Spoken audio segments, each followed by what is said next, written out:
Start. मैं अष्टविनायक कक्षा 11वीं विज्ञान वर्ग का छात्र हूँ। जवाहर नवोदय विद्यालय धन्यवादनी महाराजगंज में मैं अध्ययनरत हूँ और स्पोर्ट्स इंटीग्रेटेड का जो टॉपिक है उस पर मैं एक कहानी सुनाई थी, जिस कहानी का शीर्षक है या आप कह सकते हैं जिस खिलाड़ी के बारे में मैं आपको बताना चाह रहा हूँ, उस खिलाड़ी का नाम है धर्मराज पिल्लई। धर्मराज पिल्लई हॉकी के एक बहुत ही महान खिलाड़ी हैं और उन्होंने हॉकी के क्षेत्र में अपना खासकर योगदान दिया है। उनके कप्तानी में या उनके लीड में हम लोग कह सकते हैं भारत ने बहुत ही प्रसिद्धि पाई है हॉकी के क्षेत्र में और इसे बहुत ही ऊंचाइयों तक लेके गए हैं वो। धर्मराज पिल्लई की कहानी जो कि हमें उनके संघर्षों के बारे में बताती है। जब वे बचपन में थे, जब उन्होंने स्टार्ट किया हॉकी खेलना, जब उन्होंने शुरुआत की हॉकी खेलना, तो उस समय उनके पास अपनी खुद की हॉकी की स्टिक नहीं हुआ करती थी। वो ग्राउंड्स पर देर तक बैठे रहते थे और अपनी बारी का इंतज़ार करते थे। वो देखते थे कि लोग किस तरह खेल रहे हैं, खिलाड़ी किस तरह से पेश आते हैं, क्या उनका तरीका होता है खेलने का, और काफ़ी संघर्ष करना पड़ता था उन्हें मैदान के अंदर और मैदान के बाहर।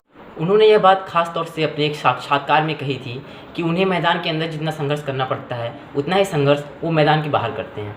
उन्होंने यह बात ख़ास तौर से इसलिए कही थी क्योंकि मैदान के अंदर वो संघर्ष करते थे अपने खेल को, अपनी प्रतिभा को और उजागर करने के लिए, उसमें उपलब्धि पाने के लिए। और मैदान के बाहर वह जो संघर्ष करते थे वह संघर्ष उनकी अपनी ज़िंदगी के लिए, अपने परिवार वालों के लिए था। मैंने आपको पहले ही बताया कि वह एक गरीब परिवार से बिलोंग करते थे। उनका नाता जो था वो गरीब परिवार से था। उनकी आर्थिक स्थिति बहुत तंग रहा करती थी। उनको रहने के लिए कमरे की व्यवस्था, वह अपने घर वालों के खाने पीने की व्यवस्था, इत्यादि चीज़ों की आदि चीज़ों की भी व्यवस्था करनी पड़ती थी। तो इसके लिए उन्हें बाहर संघर्ष करना पड़ता था।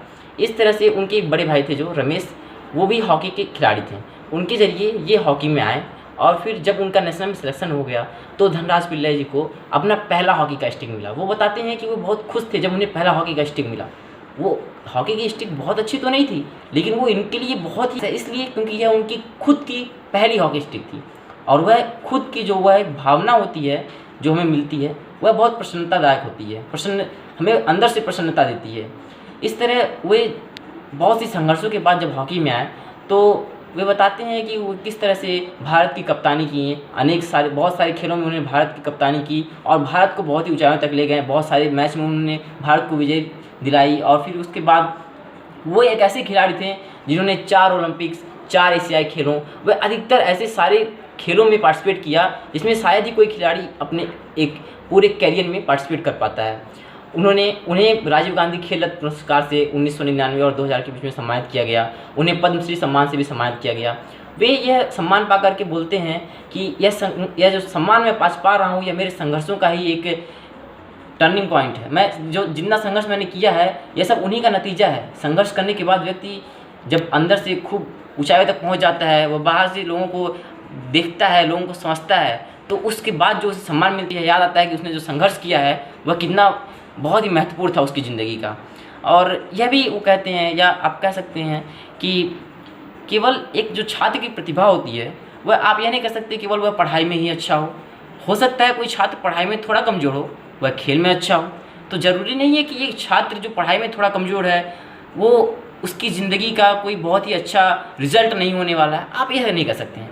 हर एक छात्र की अपनी प्रतिभा होती है। किसी भी छात्र की प्रतिभा को दबाने की कोशिश या उससे उकसाने की कि भाई तुम ये चीज़ नहीं कर सकते हो, ऐसा नहीं होना चाहिए। लोगों को सबके अंदर की प्रतिभा को समझना चाहिए और जो भी जिस क्षेत्र में आगे जाना चाहता है, जो जिस क्षेत्र में आगे बढ़ता है, उसको अपने अंदर की प्रतिभा का पता है तो उसको उसी क्षेत्र में हमें प्रेरित करना चाहिए।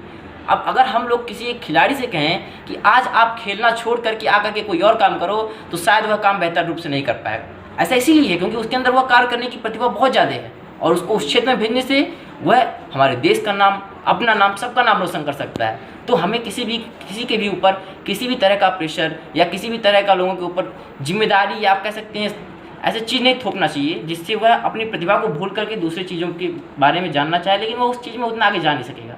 तो उसकी प्रतिभा के हिसाब से उसको अवसर दिया जाए, उसे प्रेरित किया जाए। कोई खिलाड़ी बनना चाहता है तो वह खेल के प्रति जो उसकी भावना है उसको प्रेरित करनी चाहिए लोगों को मिल करके और उसे उस चीज़ के बारे में बताना चाहिए कि वह उस चीज़ में कितना आगे जा सकता है और वह क्या क्या कर सकता है। और यही सब है कि एक छात्र की ज़िंदगी जो उसकी प्रतिभा के ऊपर ही अनुरूप उसी में उसको ढलना रहता है। वो जिस क्षेत्र में जाना चाहता है उसको उसी क्षेत्र में प्रेरित करना चाहिए और सबको यह बात समझना चाहिए, चाहे वो बड़े हों या फिर वह उसके शिक्षक हों या फिर वह उसके माता पिता ही क्यों ना हो, उनको यह बात समझनी चाहिए और अपने छात्र को या अपने बेटे को उस क्षेत्र में जाने के लिए प्रेरित करना चाहिए। और स्पोर्ट्स की इंटीग्रेटेड जो इकाएँ थी, मैं सोचता हूँ कि इससे काफ़ी शिक्षा मिलेगी हम लोग को और आप लोगों को भी, जो आप लोग यहाँ पे देख रहे हैं। और इन्हीं शब्दों के साथ मैं अपनी वाणी को विराम देता हूँ। धन्यवाद।